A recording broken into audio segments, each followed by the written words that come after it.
Cuestiones procesales.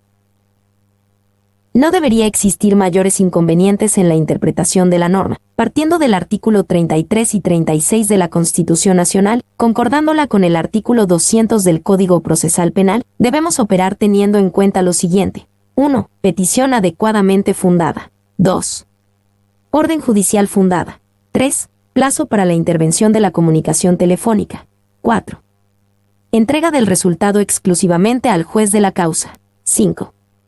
En todos los casos la desgravación de la intervención solo se realizada ante el juez y las partes. 6. Transcripción en acta de la desgravación, dejando de lado aquellas partes que no guarde relación al hecho investigado deberá ser destruida. 7. En todos los casos las copias de la grabación solo puede ser ordenada por el magistrado para uso exclusivo de los intervinientes. La experiencia nos han enseñado lo siguiente en esta cuestión: si el magistrado no ordena la entrega en un plazo la intervención telefónica, el acto tiende a ser desnaturalizado.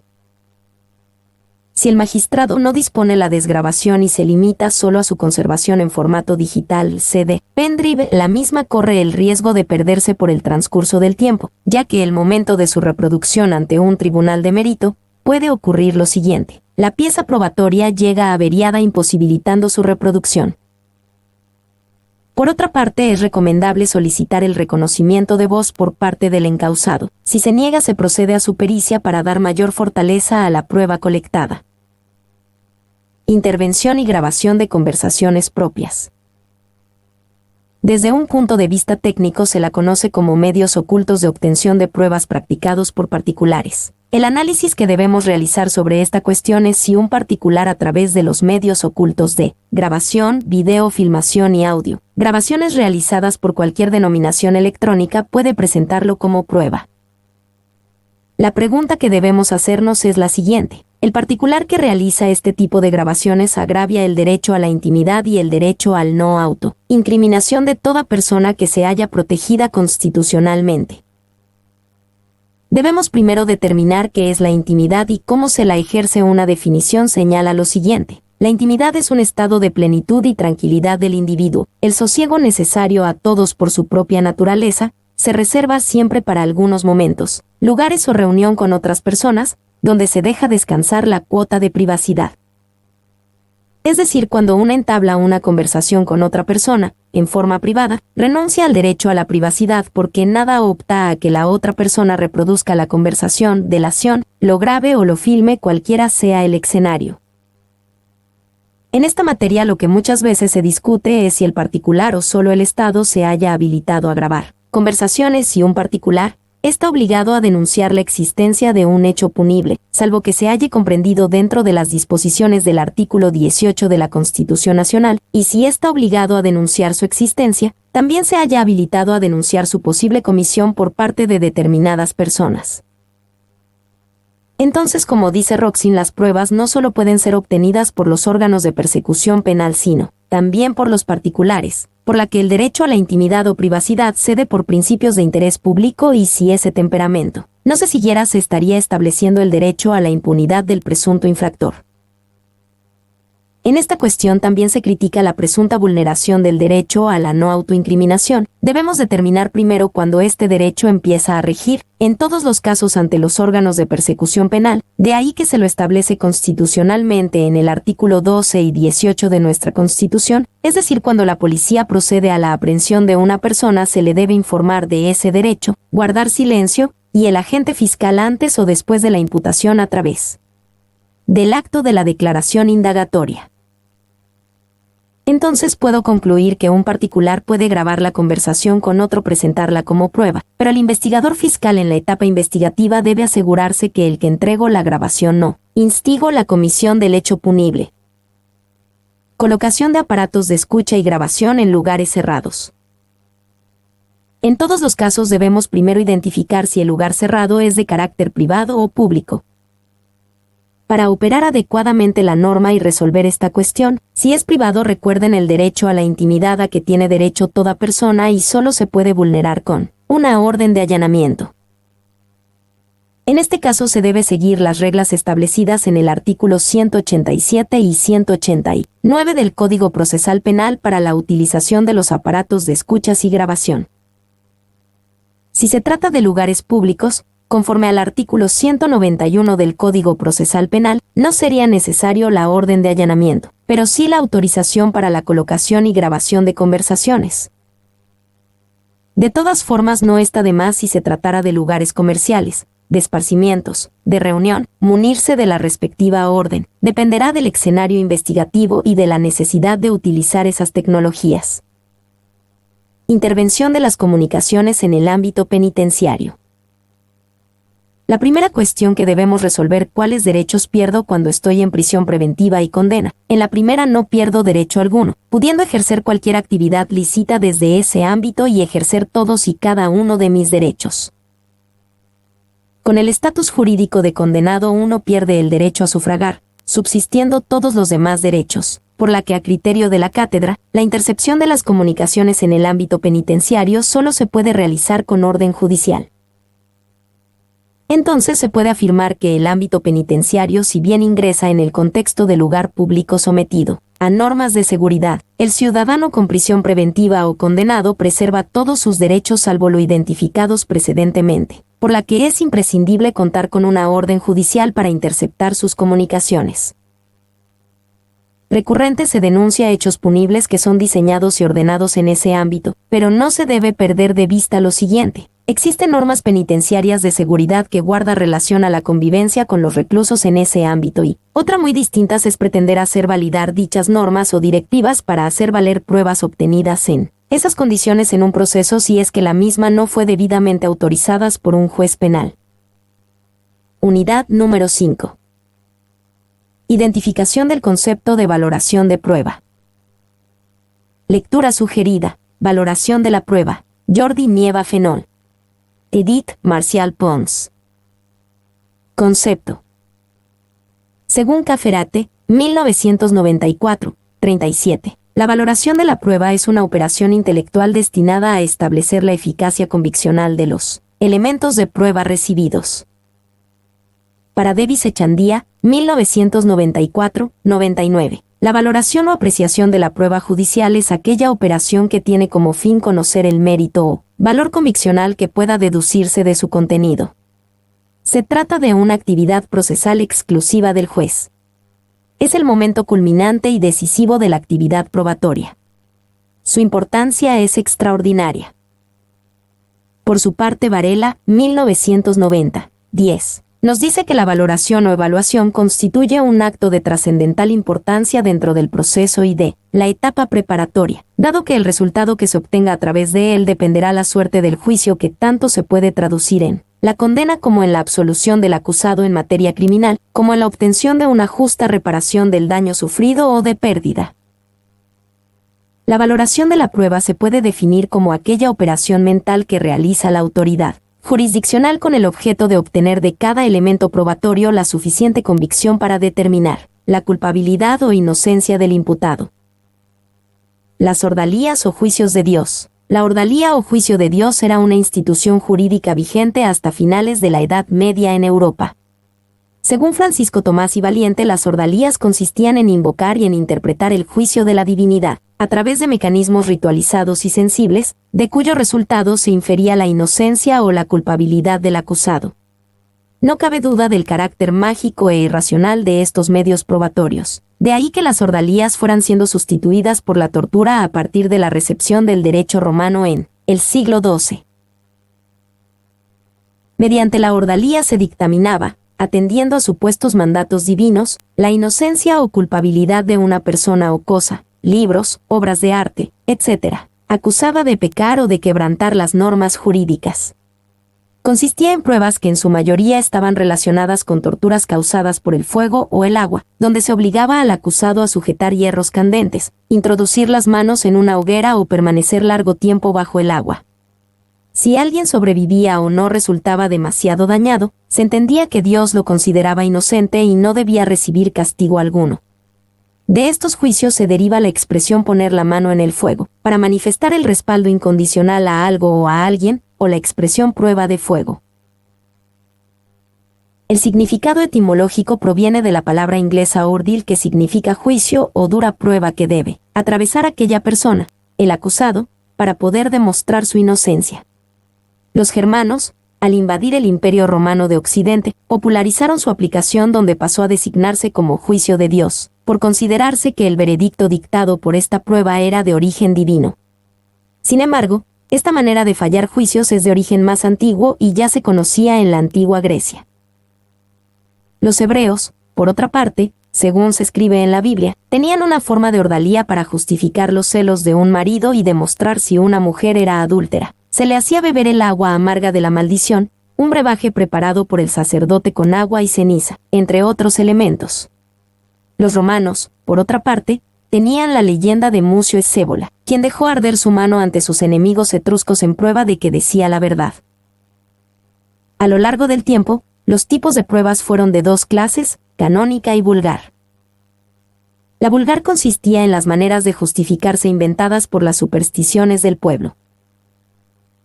La canónica, en el juramento prescrito en los cánones y que se llamó juicio de Dios. El juicio de Dios parece distinguirse del juramento, según este texto del concilio celebrado en Maguncia el año 888. Aiuti judici examen, aiuti sacramenti protestationes spurget. Los anglosajones o normandos diferenciaban este juicio del duelo judicial. Significa una prueba por el agua o hierro candente. El capítulo LXI de las leyes de Guillermo el Conquistador dice: si un francés acusa a un inglés de perjurio, defiéndase el inglés a su elección por el juicio de hierro o por el duelo. La valoración legal de la prueba. La valoración legal de la prueba, cual sea el sistema, se realiza conforme lo dispone el digesto legal, llámese procesal o enjuiciamiento, en donde en forma taxativa la norma le señala a las partes que las pruebas se realizara conforme, en nuestro caso, a la sana crítica, artículo 175 del Código Procesal Penal. En otro sistema como el anglosajón, cuyo sistema de enjuiciamiento se verificara por jurado o de control social o popular en su caso, el juez que dirige el debate le instruye a los miembros del jurado, elegido entre los electores o residentes del distrito donde tiene asiento el tribunal, en que la culpabilidad del acusado deberá verificarse más allá de toda duda razonable y el jurado en su deliberación puede acceder a las actas del proceso, como así también a las demás piezas o evidencias exhibidas durante el debate. Sistema de valoración de la íntima convicción. Este método es característico del juicio por jurado, propio del sistema anglosajón. Importa la ausencia total de un orden normativo sobre la forma de otorgarle valor a un determinado medio probatorio. El órgano decise no tiene el deber de dar fundamentos o razones que lo motivaron para dictar la sentencia. El juzgador percibe la prueba, se forma su particular criterio sobre el resultado de la misma y decide por su convicción íntima, por lo que dicta su conciencia. Para algunos este sistema comportaba la existencia de la arbitrariedad en las decisiones del magistrado. Era propio de esta forma de enjuiciamiento escuchar decir al magistrado: yo solo le rindo cuenta a Dios y a mi conciencia. En aquellos países anglosajones, queda por demás entendido que los miembros del jurado cumplirán sus deberes cívicos, y evalúan las pruebas en forma lógica y racional. El sistema no está exenta de errores como cualquier sistema, así que en los casos graves, por ejemplo, pena de muerte, la decisión debe ser unánime o el juicio se anula. Prueba tasada. Es el sistema de apreciación de la prueba que consiste en vincular al juzgador a una valoración preestablecida. La ley, a tal fin, fija un determinado efecto para el resultado de un medio probatorio. De aquí que también se hable en este caso de prueba legal. Entre otros supuestos de esta clase de prueba, cabe señalar la de que la confesión hace prueba contra su autor. El carácter de prueba plena de la confesión bajo juramento decisorio, pese a la concurrencia de cualquier otra prueba. Se contrapone al sistema de la libre apreciación de la prueba, que libera a la convicción judicial de resultados preestablecidos, sin perjuicio de que la apreciación habrá de ser crítica y basada en las reglas de la lógica. En todo caso, la valoración de la prueba, especialmente en los casos en que surgen contradicciones entre lo que resulta de diversas pruebas, es la apreciación conjunta de la prueba, que es una forma de corregir los desequilibrios resultantes de una valoración limitada o fragmentada. La llamada libre valoración de la prueba. El sistema de libre valoración de la prueba es intrínseco al proceso penal acusatorio y una exigencia del mismo, partiendo de la base que en tal sistema se trata de apreciar la actividad probatoria de los intervinientes sin que el juez, como ha señalado la jurisprudencia alemana, se encuentre vinculado a reglas probatorias, es decir, a disposiciones legales acerca de la eficacia de las pruebas ni a disposiciones que establezcan los presupuestos, bajo los cuales un hecho debe considerarse acreditado. El nuestro recepta el sistema a través de lo que se denomina sana crítica, en que la máxima de la experiencia, el sentido común, la lógica, van formando la convicción del magistrado. Las reglas de la sana crítica no constituyen un sistema probatorio distinto de los que tradicionalmente se han venido reconociendo. Se trata más bien de un instrumento que el juez está obligado lógicamente a utilizar para la valoración de las pruebas en las únicas circunstancias en que se encuentra en condiciones de hacerlo, esto es, cuando la legislación no lo sujeta a un criterio predeterminado. El principio exige que el juez motive y argumente sus decisiones. Dado que se aplica exclusivamente en aquellos casos en los que el legislador ha entregado al juez el poder de valorizar libremente dicho resultado, se opone, en este sentido, al concepto de prueba legal o tasada, donde es la ley la que fija el valor de la prueba. Las reglas de la sana crítica como un instrumento legal para la valoración judicial de la prueba ofertada, suponen la existencia de ciertos principios generales que deben guiar al juzgador en cada caso concreto, a la apreciación de la prueba, excluyendo así la discrecionalidad absoluta del juzgador. Por tanto, la sana crítica, como lo señala la doctrina, es la unión de las reglas del correcto entendimiento humano, siendo estas a. la lógica, b. la psicología y c. la experiencia común, las cuales se deben unificar para asegurar el más certero razonamiento decisivo sobre una cuestión sometida a juicio. La lógica. Refiriéndonos a la lógica formal, esta se aplica a través de los principios que le son propios y que actúan como controles racionales en la decisión judicial conforme a la concepción clásica, los cuales son 1. Principio de identidad. Cuando en un juicio el concepto sujeto es idéntico total o parcialmente al concepto predicado, el juicio es necesariamente verdadero. 2. Principio de contradicción. Dos juicios opuestos entre sí contradictoriamente, no pueden ambos ser verdaderos. 3. Principio de tercero excluido. Dos juicios opuestos entre sí contradictoriamente, no pueden ambos ser falsos. Uno de ellos es verdadero y ningún otro es posible.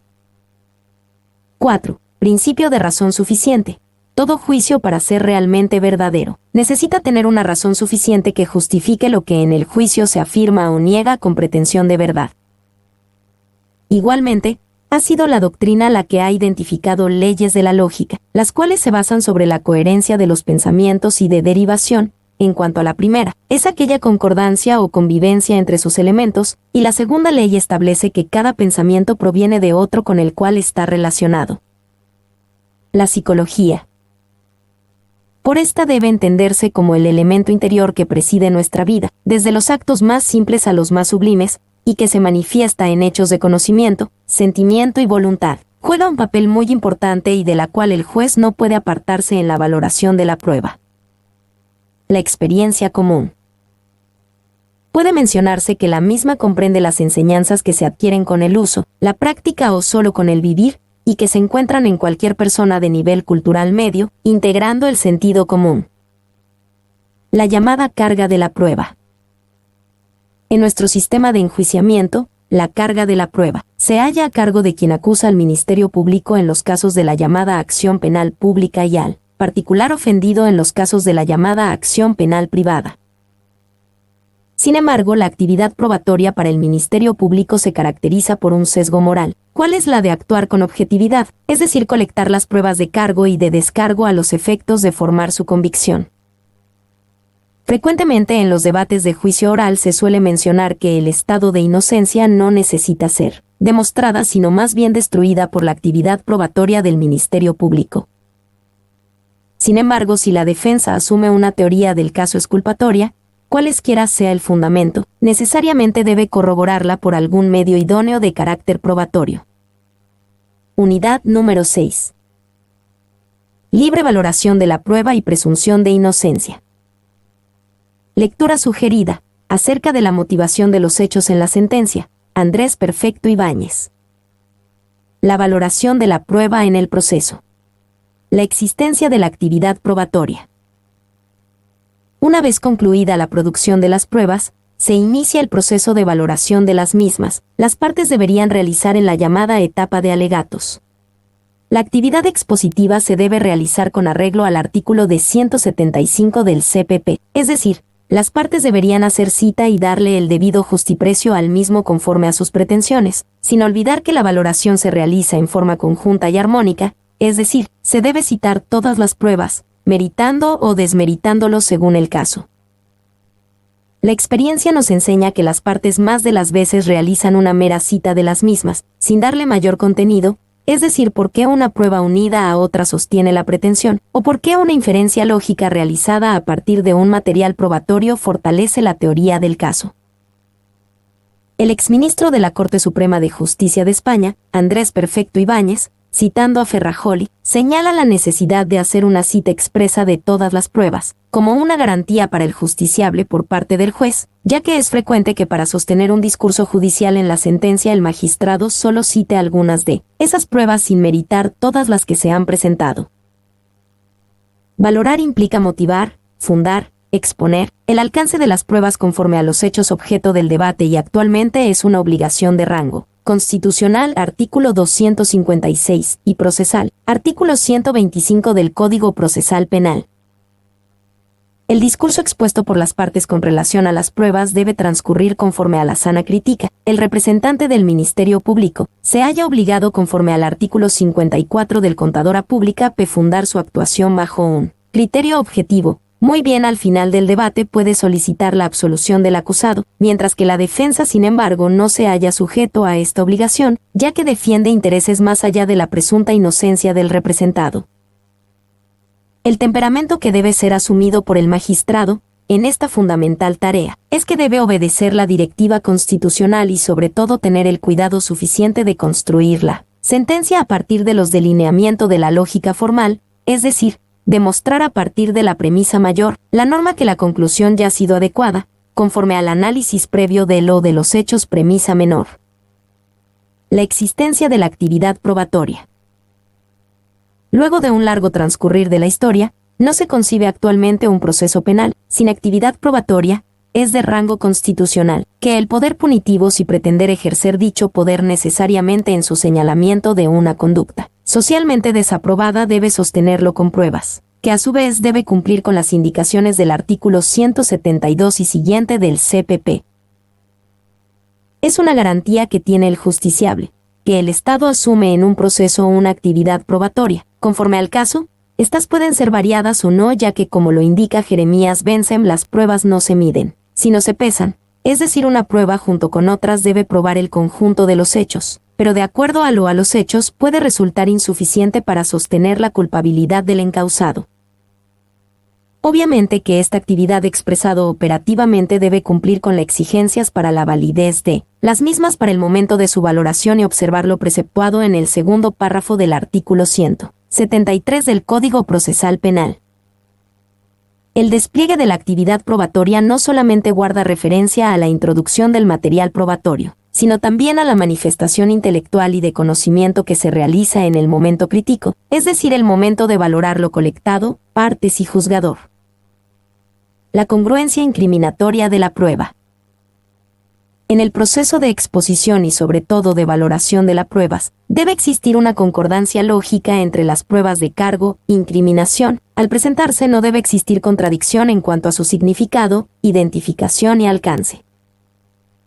El desarrollo de la congruencia solo se puede verificar en la exposición de las pruebas conforme a su categoría. Si se examina una prueba documental con relación a otro stand deben ser concordantes en cuanto a su contenido, en sus partes con relación a la otra prueba. Por ejemplo, una prueba de informe médico que dice que P murió por una causa H en un dictamen pericial no puede decir que P murió por una causa D. La congruencia entre la diversidad de prueba es absolutamente imprescindible en el proceso de valoración, y se debe recordar que el examen de las pruebas en cuanto a su congruencia se realiza en forma particular y general. Por otra parte, las pruebas en el proceso de reconstrucción histórica del hecho en cuanto a la congruencia se regirá por el concepto de la probabilidad, y en materia de congruencia es necesario someterle al testo de contradicción en cuanto a la probabilidad. Murió a consecuencia de un disparo. Formulando una probabilidad en contraria se puede afirmar, por ejemplo, murió a consecuencia de un arma. Entonces se debe realizar un examen lógico del material probatoria y determinar cuál es la probabilidad que se la puede sostener a partir del examen. Ejemplo, un informe policial dice que presenta herida de arma blanca, pero la pericia médica señala, sin embargo, que falleció como consecuencia de un impacto de proyectil. Entonces, la probabilidad más congruente desde un punto de vista técnico es la conclusión del dictamen médico, realizado conforme a las reglas de la pericia. Mi nombre es Demim. Soy tu asistente personal. Mi sitio en internet es demim.es.tl.